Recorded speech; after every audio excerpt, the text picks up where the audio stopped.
kebudayaan adalah kekuatan kita, kekuatan menuju masa depan.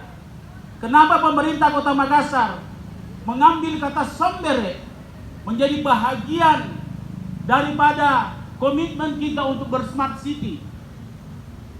Sombere and Smart City, bahasa Makassar sambung bahasa Inggris.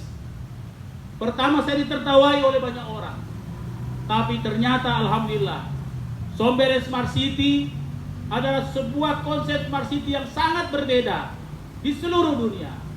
Dan alhamdulillah, gara-gara satu kata Sombere inilah saya diundang hampir di seluruh dunia. Bahkan saya diundang berbicara di sebuah forum bergengsi yang namanya US ASEAN Business Council di San Francisco.